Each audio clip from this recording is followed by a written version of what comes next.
Your mom's recording in progress. Oh, got him. Ooh.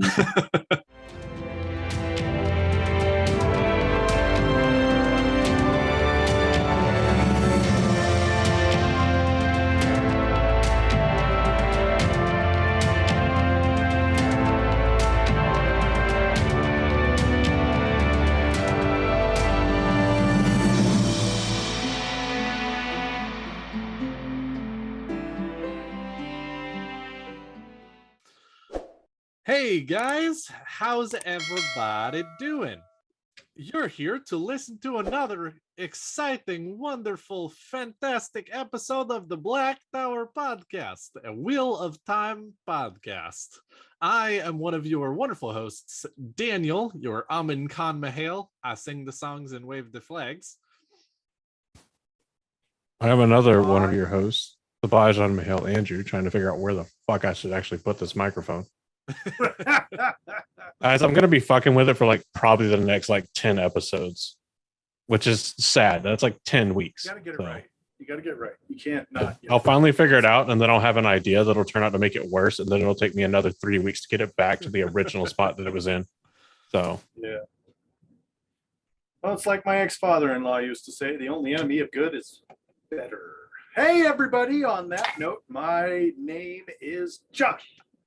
I am the Sorovan Mahale. I call the lightning and drink the coffee. That's coffee? what I do. I drink and I know things. That's what I do. I drink and I ignite things. There we go. I like that. I like it. I drink and Do you ignite things that are supposed to be ignited, or is it just you stumble and you sneeze and then bam, the house caught on fire? We don't ask about things like that, Andrew. You know better. I am a non-discriminating igniter, so I will just light it up, baby. I'll just light it up. Light it up. Here at the Black Tower Podcast, we are equal opportunity igniters. Indeed. Light your ass on fire. We don't care where you're from. We don't discriminate based on race, gender, or creed. It's in the safety agreement. However, it is also in the NDA that you cannot disclose the safety agreement. So you're kind of boned on that one. Speaking of lighting things up, you know who's doing a great job of lighting things up over at thegreatblight.com?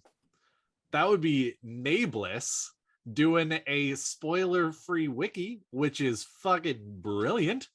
So if you are still in the middle of the series, this episode, we will definitely spoiler warning in just a little bit. It will definitely have spoilers for the whole series. But if you are not finished with the series yet, never fear. You can go over and look up characters and things and events and things over on thegreatblight.com.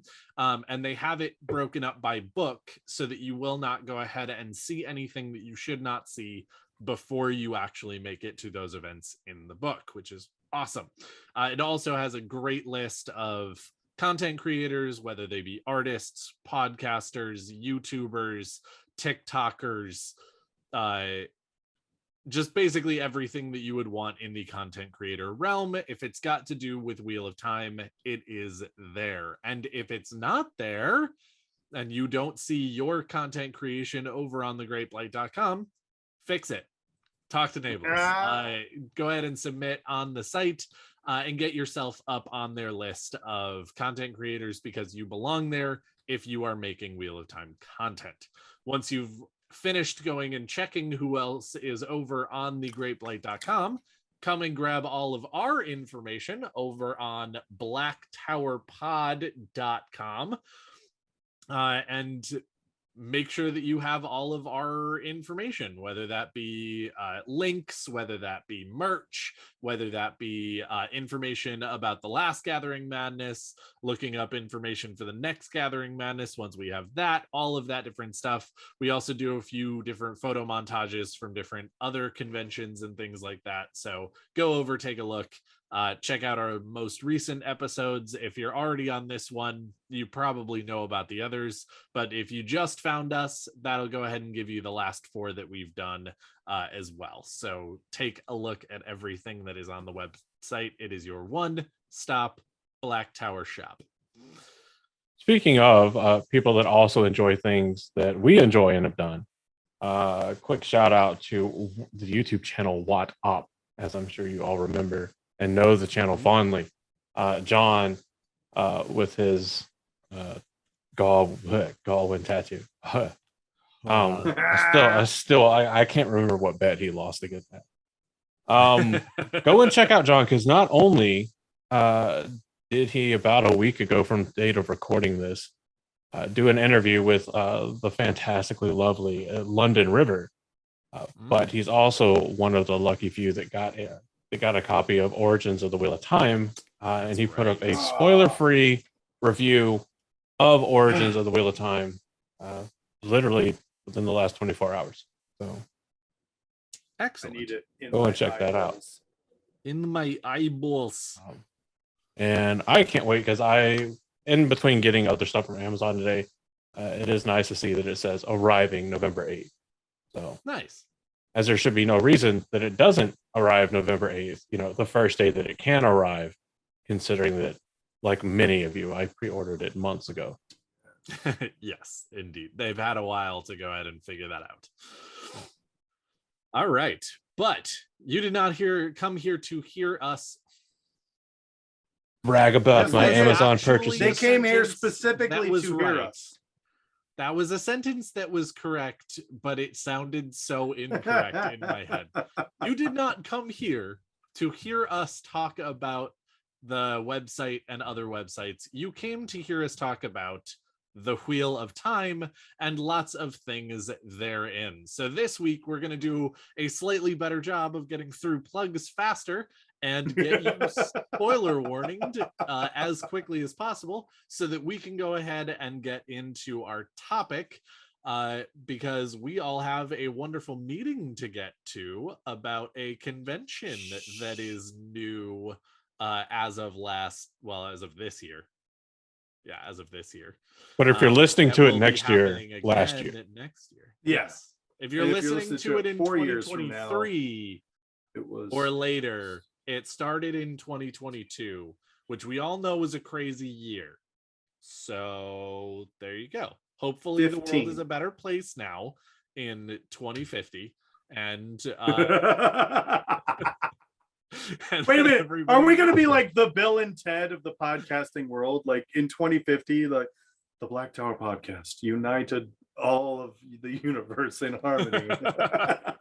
Yes, we just haven't recorded that episode yet, Josh. We will, but we just haven't recorded that episode yet. I think we need to do like a Bill and Ted and Rufus like cosplay riff for one of these conventions. That could be really fun. I guess I should finally watch Bill and Ted. Have you never seen the first one, or have you never seen any? Yeah. Oh god, they're so good. You'll enjoy them. You will. I am pretty sure that half of the reason I know the references is because of you, Josh. Pretty sure. That makes sense. Yep. So pat yourself on the back for that one. So thank you. I'm glad you did. Feels good. Feels all good. Right. Is that a waffle shirt? Yes, it is. I've asked you that question before in the past. Oh, there's like super comfy shirts. They're like thermal wear. Yes. And wear like underneath your AVs and stuff. That you're technically not allowed to use because they stick out of your uniform, but you can use it if you're wearing gloves. Military Regulations 101 is a different episode, Andrew. Yes. Military Regulations 101 is also something that neither of you have to worry about anymore. This is very true, but something we do have to worry about, something Daniel alluded to earlier, and that is spoiling all of our listeners. So let's roll that spoiler condom on fresh from the dispensers at your local gas station bathroom. Here is this episode's spoiler condom. Welcome to the Black Tower, a Wheel of Time podcast. All right, let's check this one. This podcast will likely be spoiling books 1 through... Oh, what's this? An envelope addressed to me. No name, though. Let's see what's inside. Oh my. This podcast will likely spoil all the books in the series, and apparently being a Patreon will expose you to information that should be left unseen. Protect yourself by pulling that spoiler condom all the way on. And I need a drink. That's way more of Andrew than I have ever wanted to see. Why would you braid it down there? Because I can. Yep. I'm prepared for the that's- long winter, Morshadi. Behind The long Andrew's winter. nutsack is just another beard. Oh God, now I have another TikTok that I need to do. I need to actually have like go find a gas station bathroom that has a condom dispenser and just relabel them all as our Look, it's spoiler more warnings. shoddy. Yeah. Oh, a spoiler warning. Manscaping. You know, this is I refuse to manscape in protest until we get sponsored by Manscaped. There you go, Um, Manscaped. It's not a noble reason like, hey, they did something He's wrong, growing the or like, boosh. hey, we actually deserve it. It's I don't want to pay for the fantastic lawnmower 4.0. No, I have to admit, I already bought the lawnmower 4.0. So Manscaped, Well, don't give a if you review just until want to they go ahead pay and, for it. yeah, I won't say how good it is, and that If my down there is as smooth as Mr. Clean's head. That Not is a until you shining sponsor us. fucking endorsement. Holy shit. I will make a deal with you, Manscaped. Listen, I know you're listening, Manscaped. You always do.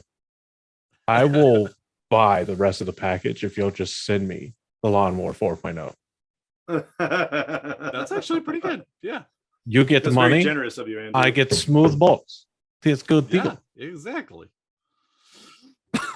All right. I But got nothing to add to that that's going to add any value to this conversation. Do Daniel, we go. ever really add anything to mini conversations? Rarely. All right, guys, but we are having a conversation tonight, and that is a conversation about promises, a conversation about oaths, a conversation about problems with oaths. We're going to be talking about the oath rod, effectively, and we are going to be talking about new promises in the fourth age. So all of us are going to basically be coming up with what we think might be better versions of the three oaths, new oaths that we feel like need to be made into the next age, and possibly oaths that the Ashaman will want to agree to help gain legitimacy in the world in a similar fashion to the way that the three oaths originated, with the Aes Sedai basically getting themselves legitimacy throughout the world by making promises. Now, I think that it would be a lot of fun to sort of each of us come up with either a new oath or change an oath, and then for us to figure out what ways you could get around that already. So we're gonna sort of do this like philosophical idea exchange of things that'll be important and things that will be added, and then the others are basically going to try to tear it apart in some ways. Not actually, because all of them are going to be good. It's just, they're all of them are going to be flawed, because you're not going to have oaths that are like 75 pages of legalese. I mean, they have to be short enough to actually matter. Critter, produce the document. Let's go. The 75-page new oaths on the oath rod. Well, and Daniel brings up an interesting and very here, valid point, because look how many. I mean, let's take the U.S. tax code, for instance. The U.S. tax code is literally volumes upon volumes upon volumes. Yep. And there are plenty of ways for someone to say, it applies to this, not to this. It applies to this, not to this. When you start adding more words, what you're doing is you're creating more opportunities to, I won't say circumvent, because the Aes Sedai did not circumvent the three oaths. They followed the three oaths to the letter. I mean, there's even the scene in which Matt is under attack and he's got three Aes Sedai with them, and they're like, and he's like, are you gonna help? And they're like, why? We're not in any danger. Right. And then they're like, as the battle proceeds, she goes, Yes, now I believe our lives are in danger, and then wades out into the battle and unleashes, an unholy torrent of fire and blood-rending destruction, which was pretty awesome, by the way. Well, that's the same thing a lot of people do with, like, for example, the U.S. law legal system, as any common law or just about any legal system, I would imagine, but definitely common law, is there is a distinct legal difference, and there are lawyers who have made their entire, probably millions of dollars career off of arguing the letter of the law Yes. and not the intent of the law. Because do the Aes Sedai follow Yes. the letter of the three oaths? Absolutely. Do they follow the intent of the three oaths? I'm gonna give it a 50-50. Because I'm gonna say that when they made those, they meant, like, we need an avenue to still be sneaky motherfuckers when we need to. And just like any other avenue that allows people to be sneaky, you have the people that use it correctly and to good effect for good reason. Yes. Like I believe Moraine does a lot of that. And then you have the other people that just religiously abuse it, but also still do it for good effect. Like Varen religiously abuses the shit out of it. Well, no, never mind. Retracted. She doesn't. Yeah, she's not bound by them. So She makes it appear. Spoilers already. She does make it appear. Yes, she makes it appear like she's doing that. See, I was even so convinced I forgot that she actually wasn't bound by the oaths for a second. Right. See? Good job, Varen. Well, and one thing that I want to throw out there is before we actually get into sort of like the new stuff and whatnot, let's talk for just a minute about one of the most interesting things that I think about the three oaths, because again, the three oaths are binding to you as a person. They are magically inlaid on your being, but they're also utterly personal, because you can't not speak a word that isn't, or you can't only speak words that are true objectively. They are not actually bound to the objective truth, for example.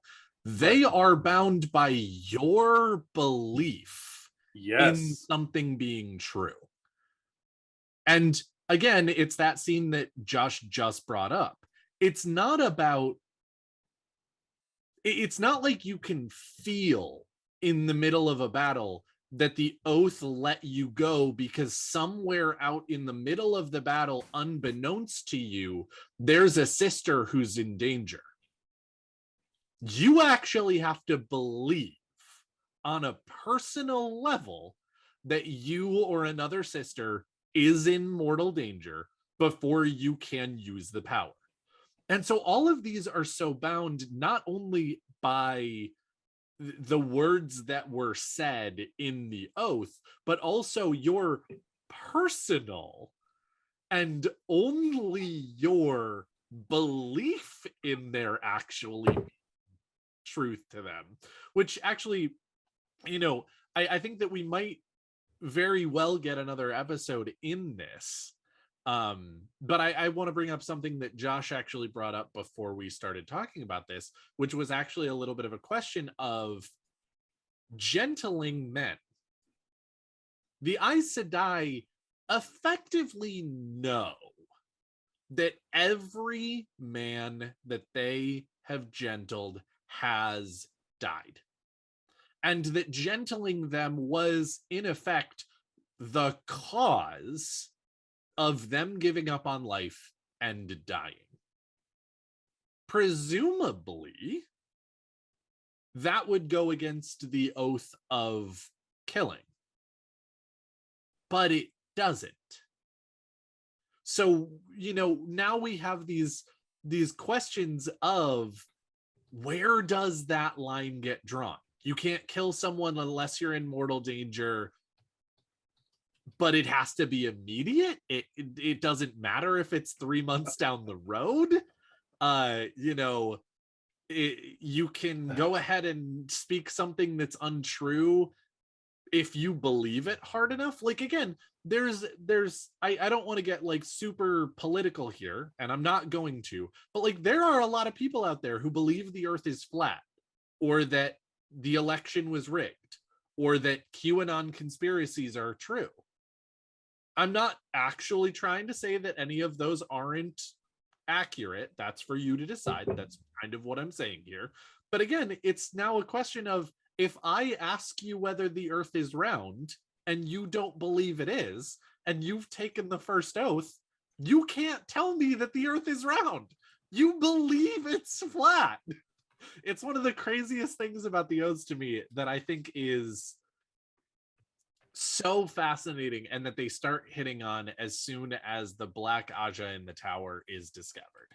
And yeah, so this is one of the things that is important in this discussion, is the idea of you believing something is actually more important than it being objectively true. Anyway, I'm gonna let these guys talk for a little while, because I definitely just Well, I was trying to find it because I believe we get an example in the books, and I couldn't find it. We get an example in the books where an Aes Sedai does tell. She does utter words that are untrue. She does tell a lie. However, she does not know it is a lie. Yes. So it was another one of the examples where we see that, again, it is, like Daniel said, it is entirely personal. It is inherently personal to the way the oaths work. Well, and I love the scene. Or in Shadi, the if you can find it, basement I'll of love the you tower. forever. I already do, Right. but do it anyway. I do really love the scene in the tower where, again, I get that to the audience, it's a little iffy whether it is objective or not. It definitely seems to be that Swan made something up that was very plausible and then convinced Logain to tell everybody that it was the truth.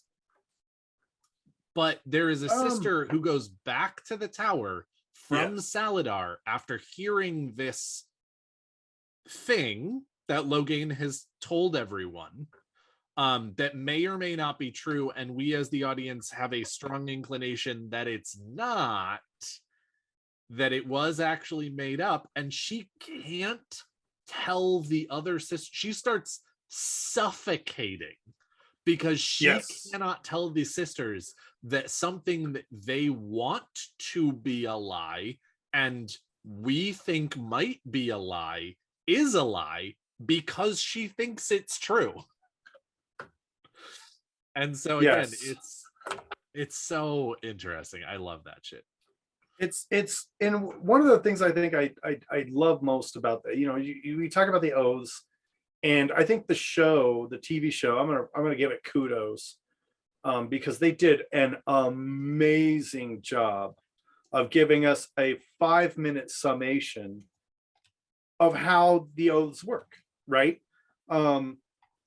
Moraine, says, "Oh yes, I can't break these oaths," and Egwene is like, "Oh man, that's crazy." And then later on, Egwene's like, "You just did. You lied to him. You said you had a sister in Whitebridge," and she was like, "Yes, all Aes Sedai are my sisters."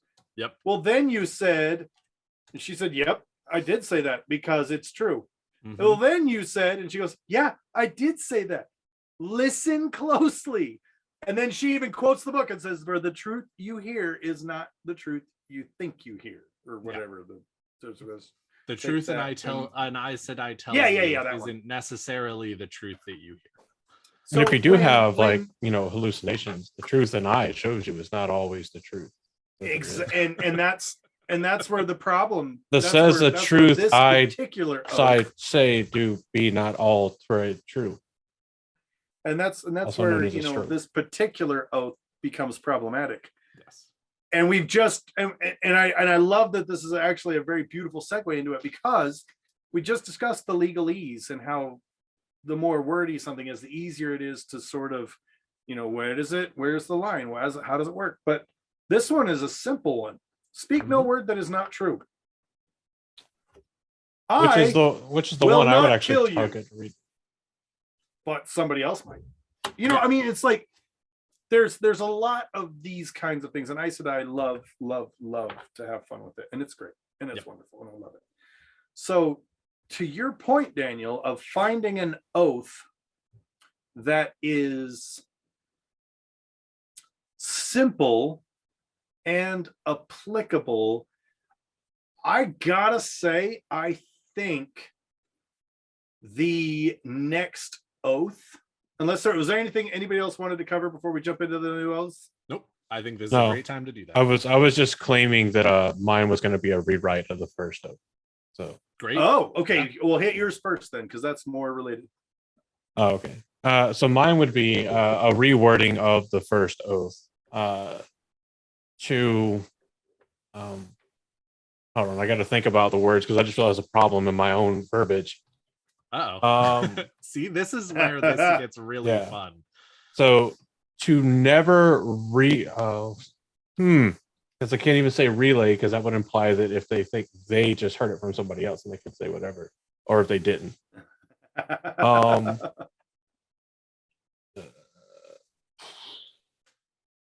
How do you get around the speak and write? Well, we know the speaking kind of translates over into letters for the Aes Sedai as well. Right. Some extent, which is weird, but that's based purely on perception, because if they can sit there and be like, oh, well, it's not speaking, it's writing, then technically around it.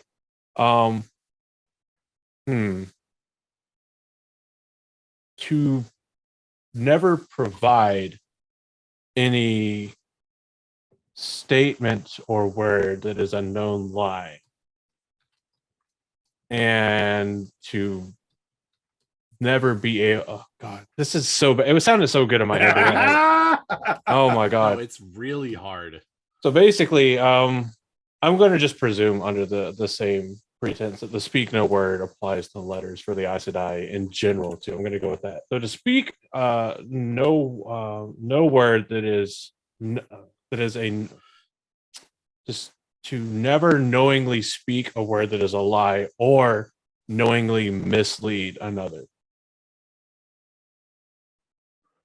Because like that type of addition. Yeah.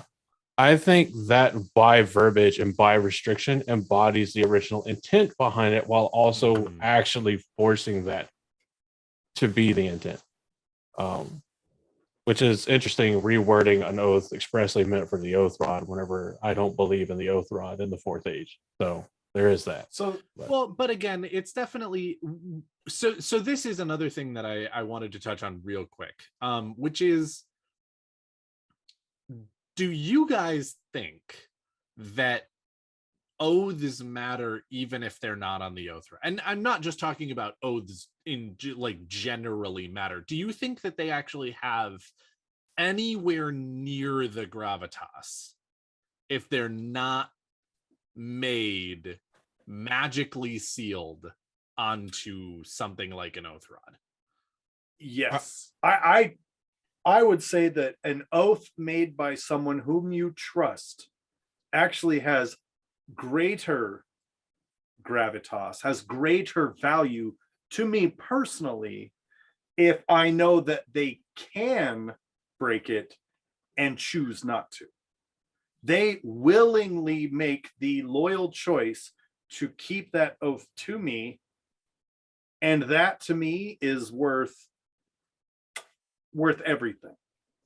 So this is actually one of my, sorry, go ahead, Josh. I was just gonna say it's Penn Jillette from the magicians duo Penn and Teller. Mm-hmm. He often says that if you need someone telling you to enforce your morality, if you need someone telling you don't kill people in order for you to not kill people, you're not a good person. Yeah. You should not want to kill people. That good people do not want to kill people. Sure. And so I really love that sort of thinking. Well, in general, yeah. No, I'm just without provocation or cause or anything like that. I actually want to I want to ask a question on that subject real quick, because I think that actually does bring up just a really interesting thing to think about for people. And also something that's very telling about the people who answer this question. In my humble opinion, I actually agree with your statement. I very much am right there with you, with Josh and with Penn, that someone who has good morality or is a good person or has a morality that is perceived to be sort of that higher moral standing or good or whatever you want to call it, is a person who does not want to do that kind of thing basically ever. And if they are ever tempted with that feeling, they still do not do it because of their moral code, because they think it's right. However, there is an argument by many people, and I think that it is a valid one, even if it's not the one that I ascribe to, of is it actually less morally good to have those feelings of, I actually regularly want to steal from people or kill people or, do whatever, and to not act on it because you know that is morally bad, that is morally evil, that is morally whatever. Because this is a question that has plagued humanity for a long time. Well, and yes, and the reason you get the plague there is because what is morality? Exactly. Is it the lack of desire to kill, or the lack of desire too deep of to a steal, or conversation whatever? for this topic? Or yeah, I know, right? Okay, so we're with gonna get off respect- of that. I'm going to answer the question. Please do. Yes. do it. So, and it kind of relates to the what you guys were just talking about, but I believe that both have their merits. I believe that someone that knows that they do not have the capacity to resist breaking the oaths and therefore chooses to willfully, in full knowledge of the consequences, take the oaths on an instrument that will magically enforce their compliance, I think is incredibly noble. I agree. That is like my one caveat to enforce morality that I think has real value. But that being said, personally, I'm going to put more value on the individual that takes an oath and shows the value and the grit of that oath by following that oath without it being enforced upon them. Nice. Because that's going to show, to me, that shows conviction, that shows strength of character, that shows immense willpower. Because nobody's making you do it. And right. Whenever you can resist doing something that you really want to do, like imagine somebody that took an oath to never use the one power as a weapon except against blah, blah, blah, blah, blah. Mm-hmm. And they're standing on a hilltop. They're not bound by an oath rod. And they still hold it as they watch their friends die. Some people are going to say, well, that's incredibly heartless. But the Aes Sedai that took the oaths that physically can't don't get the same treatment. So, because they physically, like, they just cannot actually do it. But the grit and the willpower and the dedication to the institution for those oaths that somebody shows by not being forced into compliance and still complying with those oaths is mind-boggling to me. I really like that answer. Now let me ask you a sort of a new question that I think is also very important in the Take your time, I'm fat and catching my breath. So one of the things that I've always thought was interesting was sort of thinking about the Fourth Age and thinking about sort of where the Ashaman stand, where the Black Tower stands in the hierarchy of power dynamics in the world and things that have already been established, their sort of newness, all of that different things, are all of those different things, not all of that different things, all of those different things. What do you guys think about,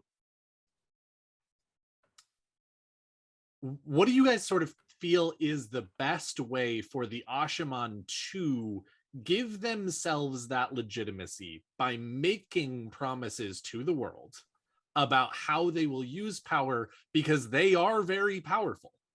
Anyone who can channel is very powerful, and an organization that can channel is just that much more powerful.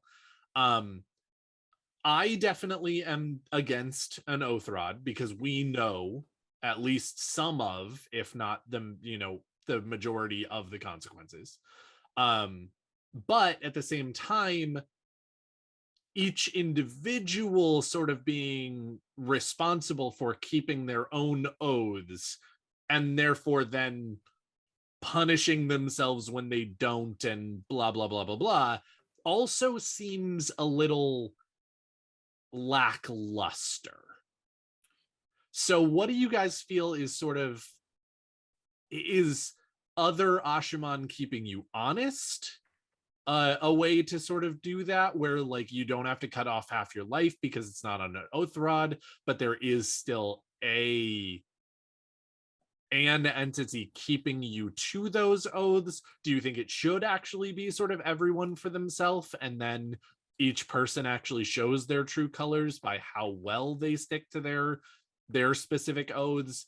Do you think there should be a specific Ashaman or like a specific Aja within the Ashaman kind of thing, a specific Gar that actually like does that? Because I feel like, personally, I'll just answer this now since I'm still talking.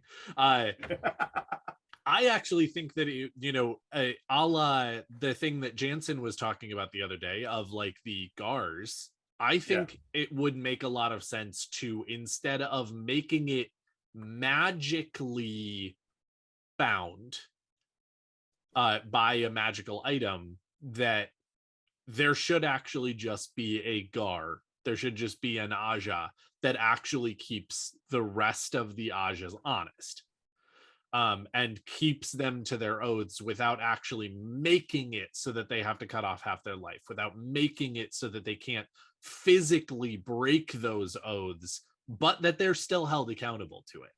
What do you guys think is sort of a way to the best way in your mind to accomplish the same goals as the oath rod without necessarily needing to use it? So I will say, what the question you just asked beautifully encompasses Giotto. I think if the Black Tower is to succeed in having ultimate credibility, they must cultivate their own version of Giotto that is comprehensible to the Westlands. Now, what does that mean? That means a number of things must happen. That means, so I like using the term, if someone damages your trust, you have to catch them being honorable. You have to catch them doing good things to regain your trust. If someone does a bad thing, in order to rebuild that trust, you have to catch them not doing the bad thing or turning away from the bad thing, if that makes any sense.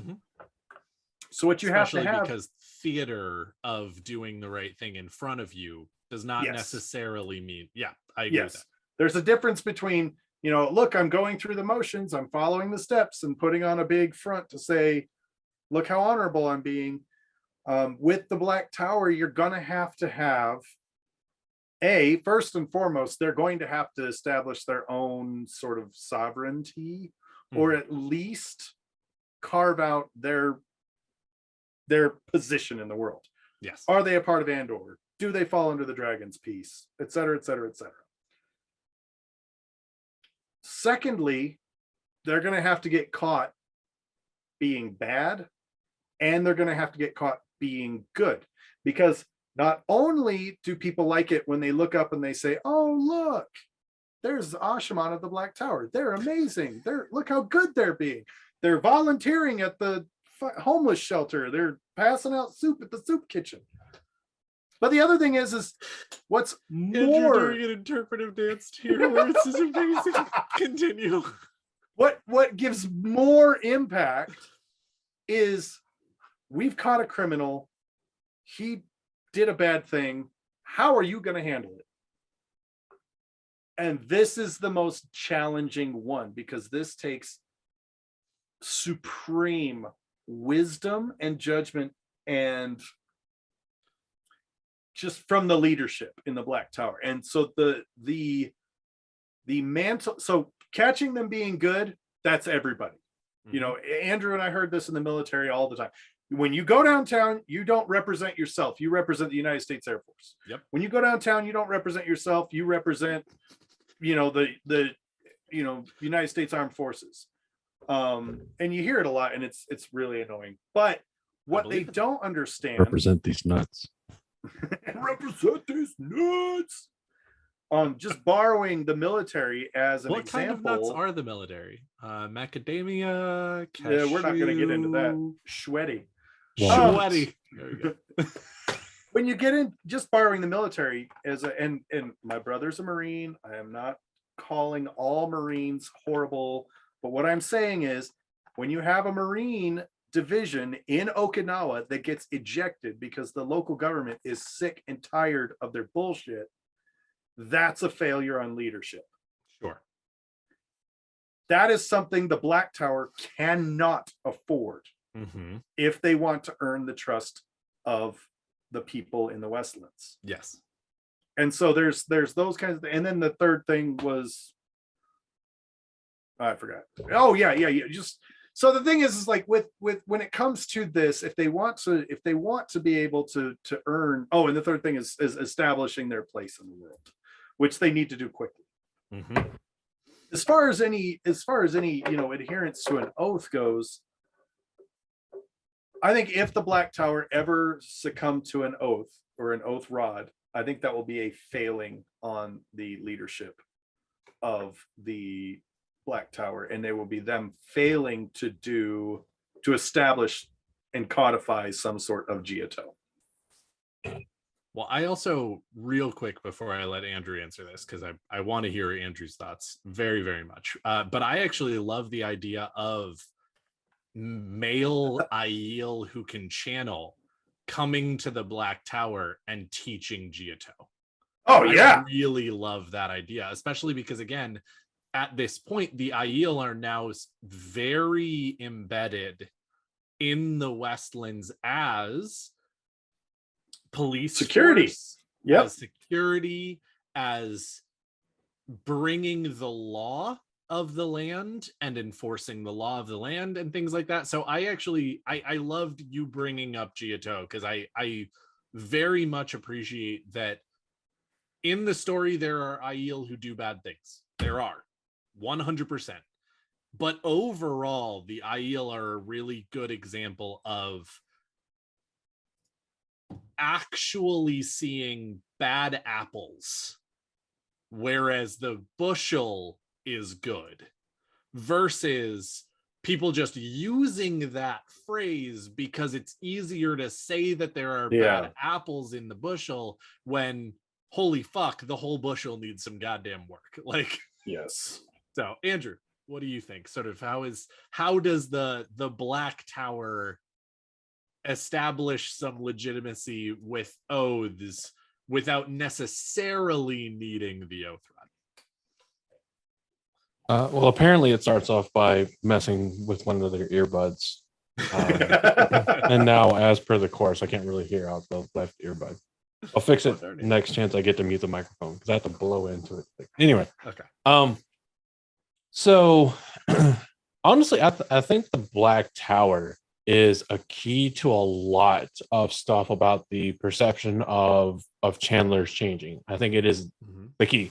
It was male channelers were the key to breaking that trust, or the culprits rather. I think that the restoration of faith in male channelers will aid in and lead to the ultimate restoration of trust in channelers, period. But I think to the point of the Aiel having sending their male channelers to the Black Tower, I think that will have an incredible effect, because I think that will bring Giotto naturally into the Black Tower. And I don't know how many people know this. I don't know how much it's still taught. But for the American Revolution, U.S. troops under Washington were losing horribly. The main criticisms were a lack of order, lack of discipline, lack of a chain of command, lack of all this stuff. And then I should remember the guy's name. I cannot. Josh, you might. The French guy that wrote the Blue Book. Do you remember his name at all? Oh, I gotta find it now. Who wrote the Blue Book? Kelly. Frederick Wilhelm von Steuben, and I said he was French. Was he French? No, he's Von Prussian. Steuben- Sorry, he was Yeah, Prussian. I was gonna say von Steuben doesn't sound French. But Yeah, like I'm reading his name. I don't know why I asked the question because I'm like, yeah, von Steuben from France. So yeah, he was a Prussian officer who showed up in America and believed in the cause of the American Revolution, partially through a hatred of the British Empire, partially because he was like, I'm von Steuben, I guess. I don't know. But he wrote the Blue Book, the first official drill and ceremonies manual for the United States Armed Forces.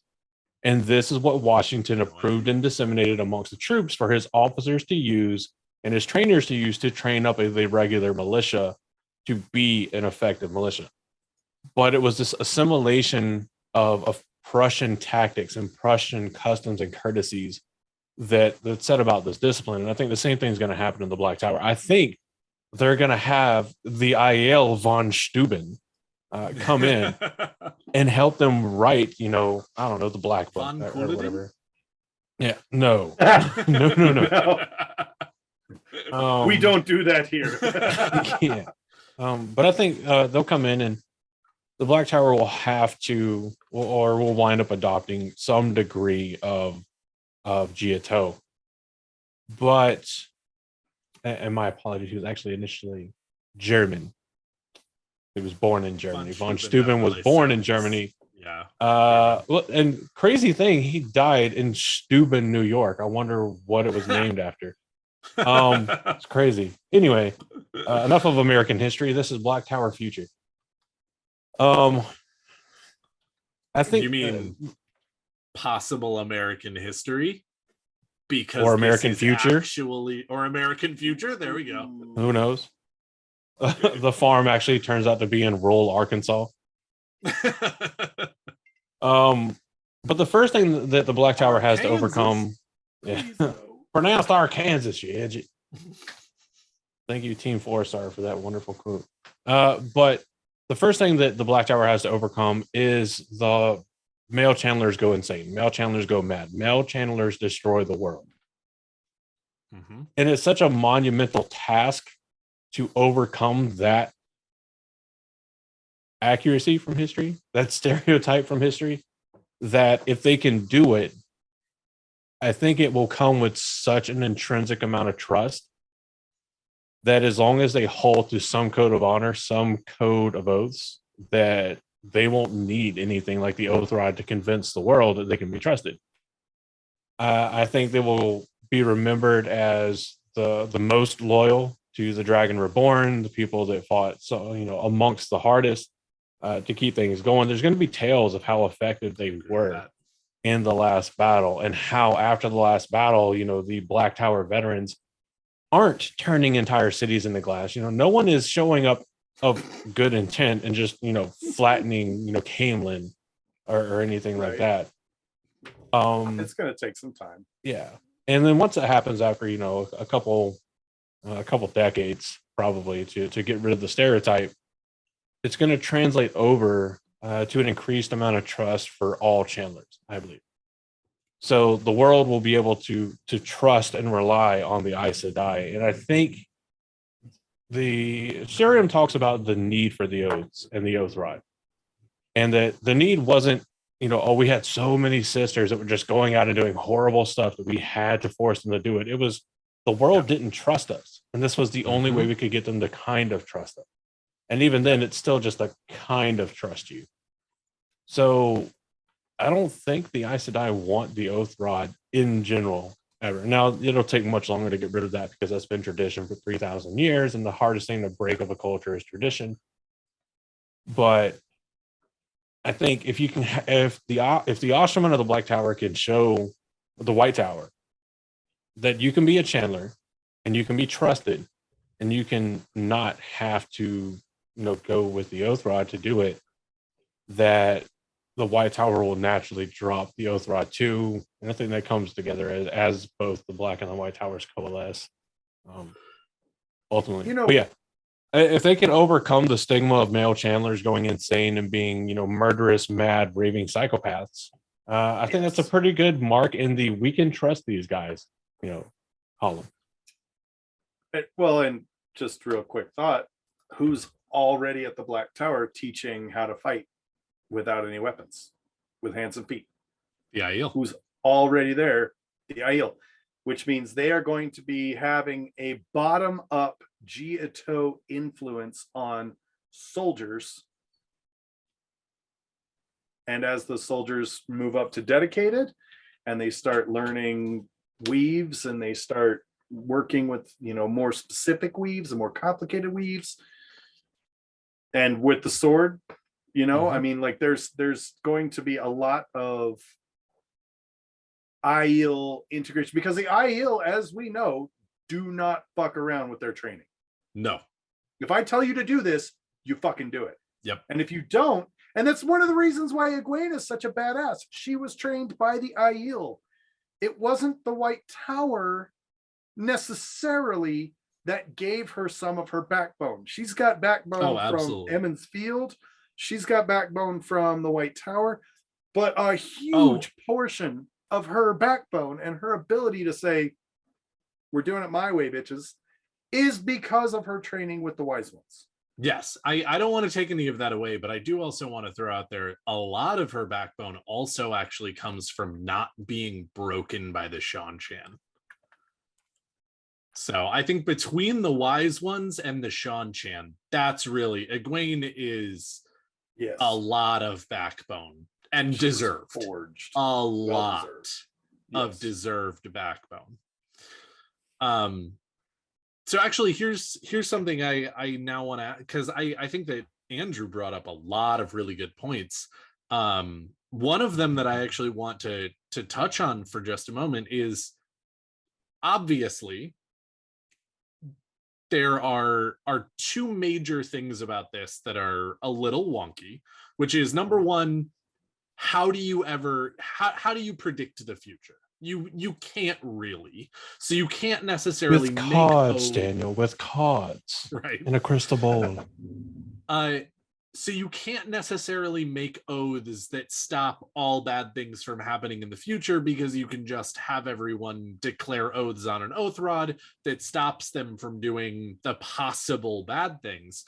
But I want sort of your guys' take on, I just said a horrible phrase that I don't like. I would like your thoughts, the two of you's thoughts. Guys. No, not that. I would like your thoughts on, do you think because they were insane and there was a, backlash on Sidene and things like that, that the male channelers out of the Age of Legends would have been able to break the world if they had declared an oath on an oath rod that they wouldn't do such a thing? Does that make sense? Like, if there was if they all took the three oaths as they are now, and then went ahead and also took a fourth oath that was, I'll never break the world. Do you think they would have been physically capable of doing it, given what was happening with Sidene? No, I'm going to say yes. I'm going to say yes. Okay. Because if you've ever been privy to, been blessed / cursed by any of these reports into the minds of the mentally deranged, and I expressly mean like mentally deranged, not mentally ill. Yeah, like Homeland. The mentally deranged. Yes. It is a terrifying place, because the way their brain fires when they are deranged makes no sense to us, or is obviously abhorrent to us, but to that individual's mind, everything makes sense. Everything is clear as crystal. It makes perfect sense. I don't want anybody to take my cookies, so I must turn Natrum's burrow into glass. It makes Right. perfect sense to them, and not so much to us. So in that circumstance, Which is one of the whenever, reasons that it's so sad. yeah, but to take an oath to say I will not break the world means that you will not make the world worse. You will not destroy something that is good with the world. So if you earnestly believe in your mad train of thought that rising a mountain where an ocean used to be or a sea used to be, turning an entire city into glass. I mean, this is somebody that thinks along the lines of a kind of Sodom and Gomorrah esque, to pull a biblical reference, kind of mentality to nuke an entire city off the face of the map and turn it into glass. And this isn't something that's far from human reality. Not the current ruler, I believe, of Syria, but his father turned cities into glass, literally. Right. This is something that actually happens. And Yep. a lot of these individuals really believe, and I believe with the break in the world, that the male members of the 100 companions and their descendants or followers on after that went more and more insane. I think they really believe that they were still fighting for the light, that they were still doing what was good and necessary. So in their mind, they weren't breaking the world. So I don't think the addition of that fourth oath, even enforced by an oath rod, would have made, to use a phrase from the South, a lick of difference. Fair enough. I would agree, and for the same reason, but also for the very real purpose of the wording would have to be much different. I will never break the world, or I will never contribute to the breaking of the world. How would we define that? Because if I go over here and I make a dragon mount, that's not breaking the world. That's just this one little patch of ground over here. Fair enough. If I channel everything I can into this random spot in a field and a lake pops up, well, it wasn't me. I wasn't breaking the world. I was killing a murdral that was there. And then everybody in the village is going, there was no murdral here, jerk. No, I saw him. He was a murdral. He was there. I seen it with my good eye. All right, with Uno, strong chill hand. So, oh my God, can you imagine if Uno was a channeler? See, the thing about Uno is both of his eyes are good, but both of them being as incredible as they were was too much power for mortal man. So he had to remove one to even give the shadow a fair chance, because he is a fair that warrior. was the governor, the light's governor, to make sure that was that also what Matt had to do? I'm pretty sure Uno didn't have his deceased daughter chained up in a closet. Spoilers for The Walking Dead. That season's been out forever and a day. Come on. Yikes. I'm kind of sitting here going, would Not there proud of what I be said. an oath that would be difficult for the Black Tower to resist? And I believe that there is. Okay. I believe that there is one oath that the Black Tower would find very, very difficult to resist. And that is to swear on the oath rod that you will adhere to and uphold the dragon's peace. Now, that kind of legitimacy, because first off, nobody's going to agree to that without, I need a little something, something. And now, if we're willing to do that, if we're willing to swear every soldier on the oath rod that I will uphold the dragon's peace, maybe that gives us a little bit of leniency, and it gives us a little bit of leeway, and we can have some measure of sovereignty. And I feel like in that case, it would be a very, very tough choice for Black Tower leadership to wrestle with. So now that I've stated that, what's wrong with that oath? Go. I have one question about that oath. What about Sara? Because they're not party to the dragon's peace. They're not bound by the dragon. We can massacre them with that oath. That's fine. I mean, when the Accurate statements resolution are is accurate. is absolute desolation of the potentially offending country, that's fine. I guess We can that works. absolutely rolling ring of earth and fire that entire country. I mean, Rolling ring So- of so earth there and comes the fire. thing, Rolling like- ring of earth and fire. so there comes a thing like so this is an honest question. Do the IL heavily punish outsiders for erroneously offending tradition, custom, and law in the IL waste? Sometimes. Does it just like depend on severity? Well, it depends on. Well, first off, it depends on if the IL is having a bad day or not. I mean, let's be honest, right? Sure. It's like getting pulled over by a police officer for speeding. Did you get officer, hey man, it's cool, you were speeding, here's your ticket, take care of it? Or did you get officer, why you in a hurry, boy? Huh? Boy is What you never what you a gotta good get to? finger What you gotta out get of- to? Out of an Why authority you figure. driving unsafe on these streets? Hey, editing Andrew, remember to bleep that out for no actual reason. Oh, stop it. Stop it. That's Well, I said for no I've actual had reason. I'm gonna make you numerous sound so bad in the recording. Highway patrol Only people Jamie's gonna say know that how innocent you to actually me. Anyway, are. I mean, so like I guess the question is like, because as much to pull from our world, as much as countries that are signed on to as parties of things like the Geneva Convention or the barment of certain munitions used in war, and other countries that have refused them.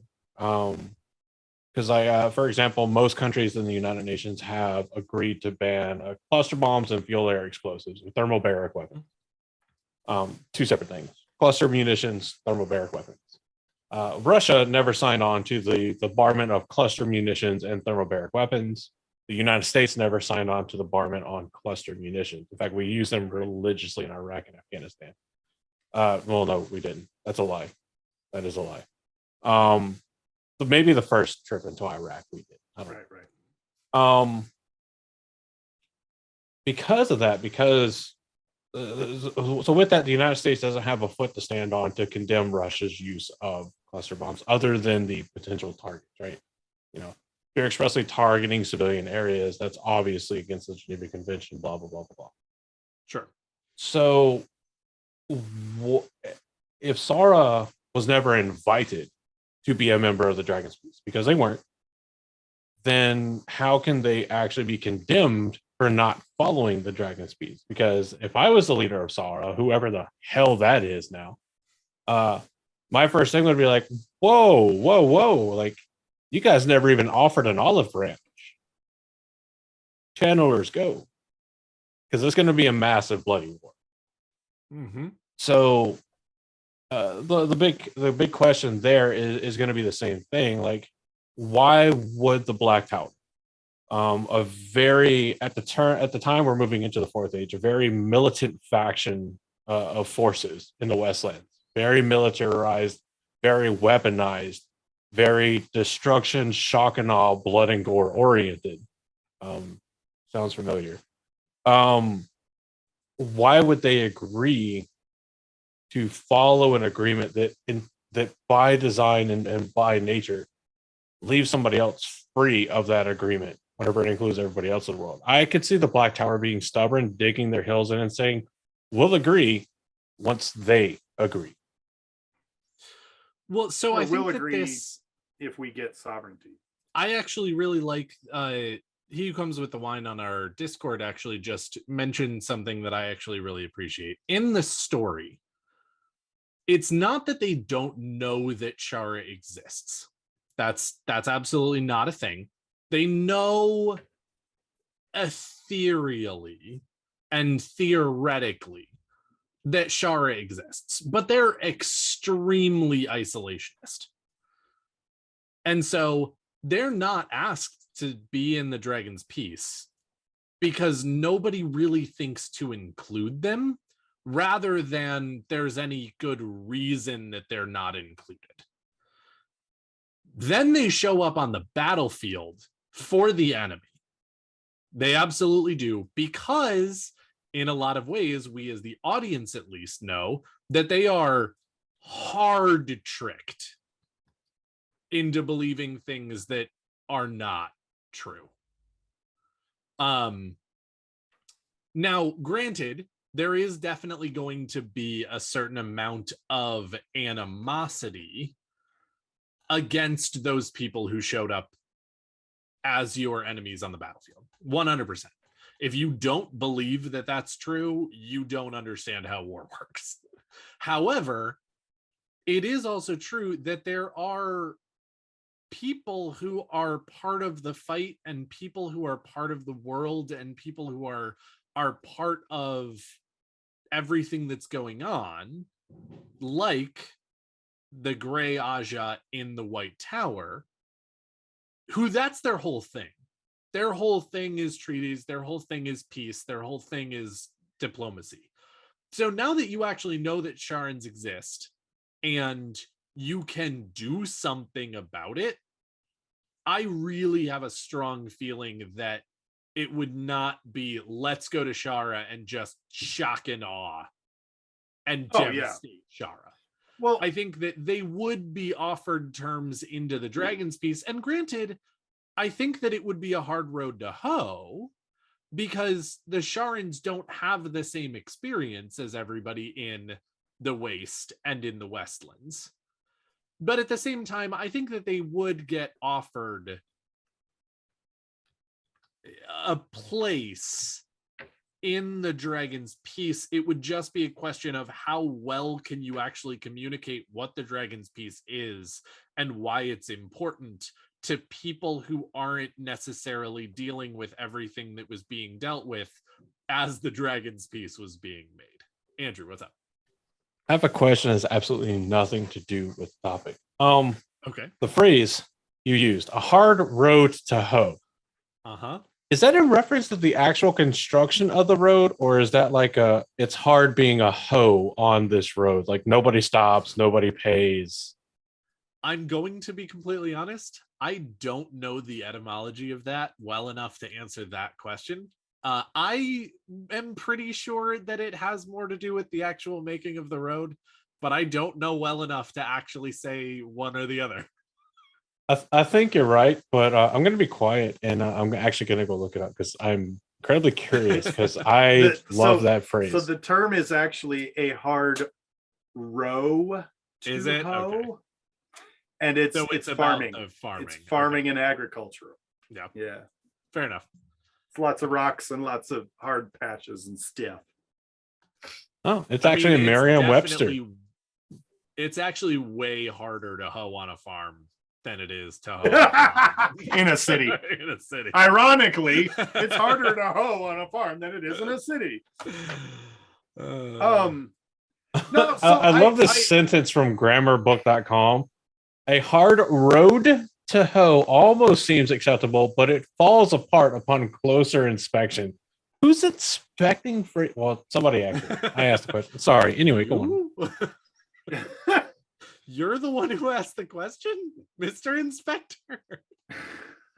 Monsieur Inspector. But I wasn't inspecting the phrase. I was just curious, and yes, indeed. I was just like, no, it was a good question. I like that. It wasn't a legitimate question. I was definitely trying to be funny, but I'm going to cut that out so people don't think I tried to be funny. Question though, So I will say this: as far as oaths going into the fourth age, I really think, my final thoughts on this, I honestly don't know. I think it'll take time for the White Tower to look at modifying the oaths. I really do. I don't think Cad Swain is the one to do it. She's not. She is.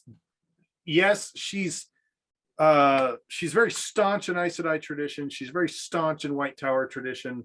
Now, yes, she's quote unquote unconventional, but that's just because she's smart and she can recognize when traditions are, beneficial and when they're not. And she's very, very good at utilizing them when they're beneficial and when they're not. And for the Black Tower, the one oath that I can legitimately see them seriously considering is the oath that would bind them to the dragon's peace.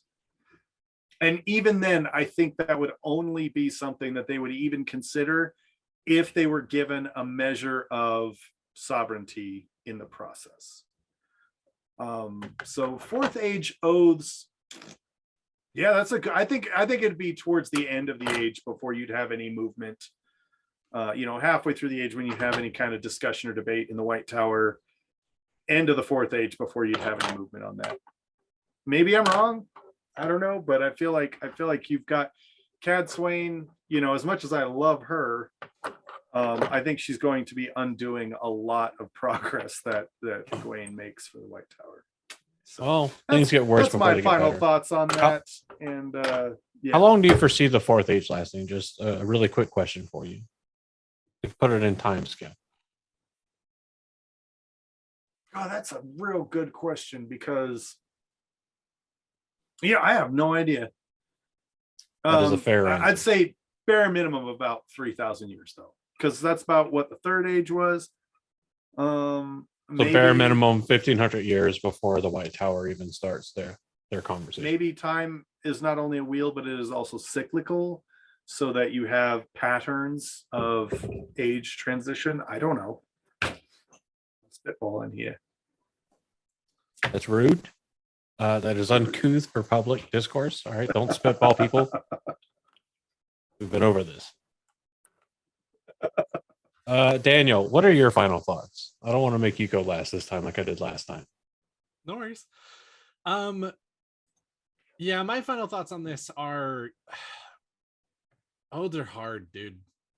They're really hard. They're super difficult to go ahead and figure out because, as we well know, I honest to God, hand of truth, think that our tax law started very intentional to be good and to do the right thing and to help people who needed help and to have people who could pay their fair share and have good reasons for, tax breaks and good reasons for, not for not allowing for certain tax breaks and things like that. And now we're looking at it less than 500 years later, and it's a mess. It's an absolute mess. And so again, the fact that the 3 oaths in the Wheel of Time that are at least 1,000 to 1,500 years old are all kinds of messed up at this point, because people have just communicated with each other about how to get around them.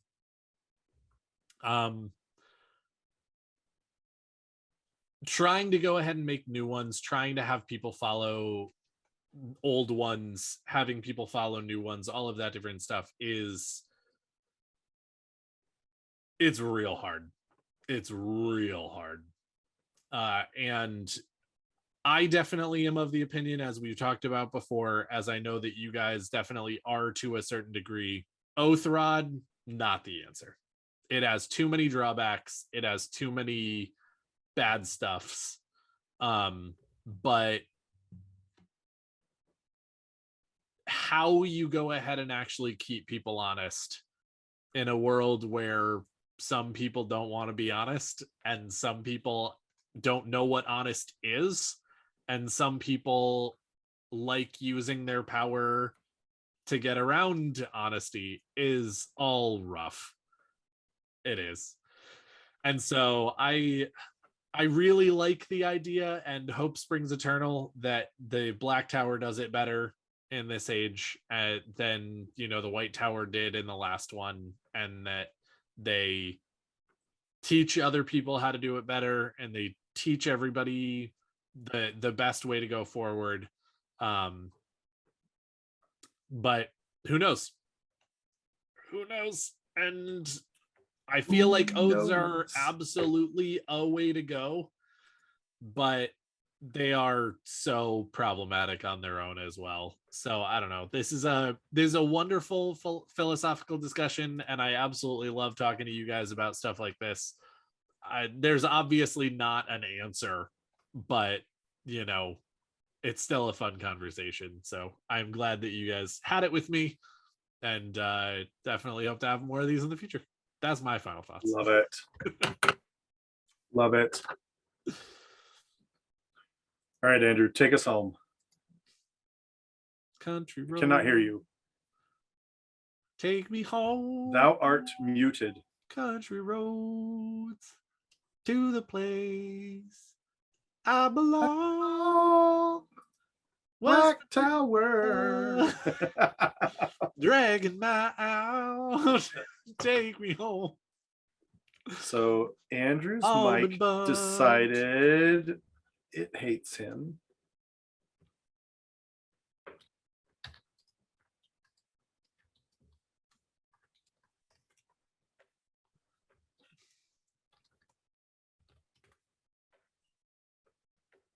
Andrew's having so much fun with electronics in his home, North Carolina. Fuck this mic. Won't make sound. You don't need it anyway.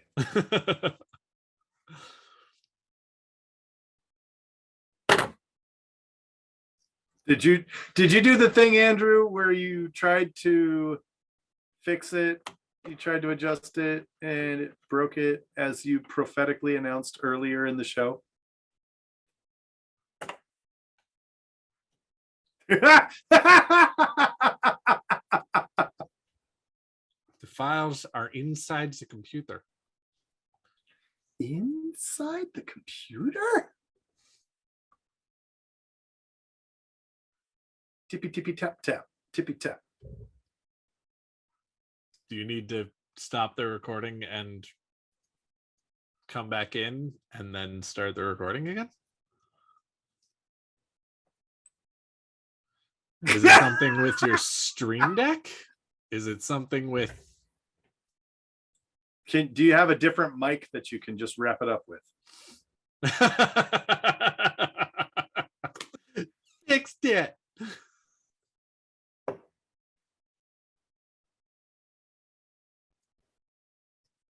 Okay, can you hear me now? Yay! So it probably sounds way worse. Let me change it in Discord. That sounds good Worse to me. is a strong word, but it definitely doesn't sound as clear or loud. Yeah, that's because I'm using my earbud microphone now. Because I deleted one thing off of the Stream Deck, and apparently that was a little more important than I thought it was. Oh, Because the toggle mute unmute button wasn't working. Hold on, let me switch back and see if this shit works now. I'm gonna be mad as a motherfucker. And it looks like it works now. Oh my god. That's So I beautiful. deleted the button that allowed me to mute and unmute in the Stream Deck, okay. and it was muted, so it stayed muted. Yep. So kudos and fuck you, Stream Deck. I mean, thank you, but also fuck you. That's right. Because I have to change All right. because I panic changed like half the shit on my computer. Okay, never mind. All right, final thoughts. I can cut all that out. Luckily, I know the editor, he'll do it probably.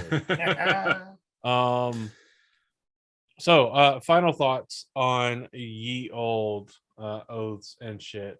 I'm so mad because you guys have prompted some actual thoughts for me, and now I'm just sitting here like, damn it, thing. They're gonna have to do the thing to make the thing for the thing.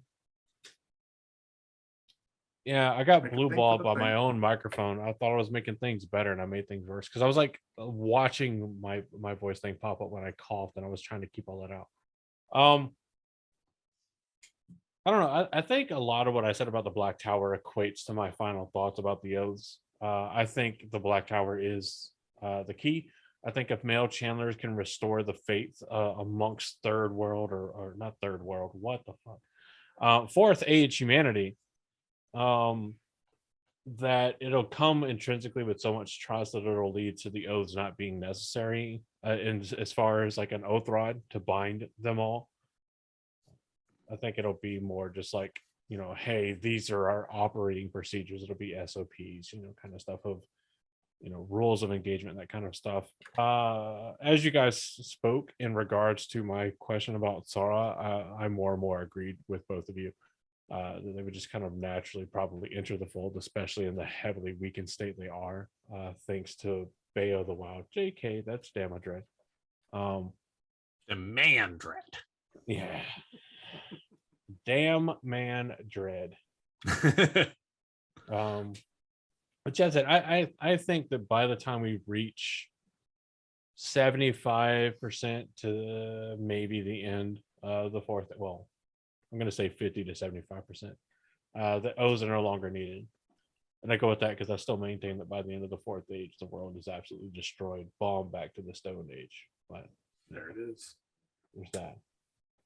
Boom, There baby. it is. All right. That's it. That's it. And that's it. All right. Well, thank you all for tuning in. Thank you so much for being here. Thank you so much for listening. And thank you so much for hanging out with us and your wonderful behavior while receiving this week's dose of taint.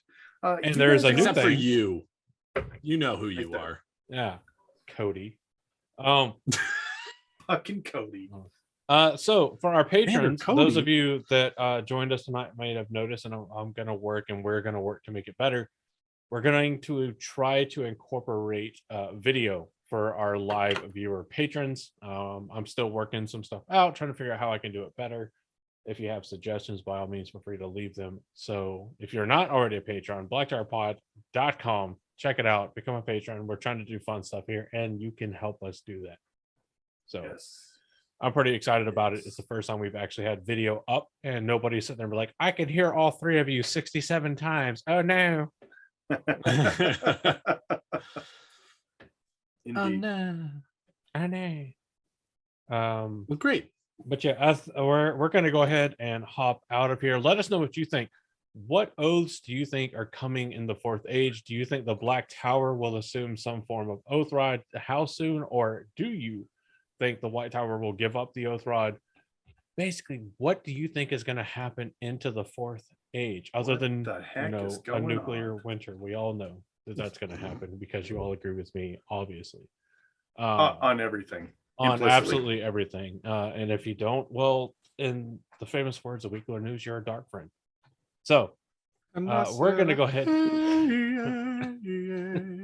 Say, hey, I say, hey, what's going on? All right. So we're going to go ahead and end this episode here. Third episode of season 4. I think was fantastic as always. I love you guys. Thanks for showing your support and listening. I have been your Bajan Mahal for once being not once, being the most recent one with audio issues. Andrew. I have been your Sorvan Mahal Josh. And I have been your Amin Khan Mahal Daniel, and I'm With the having English issues. issues. With English. English EXE has shut Sometimes down. we trade. Indeed.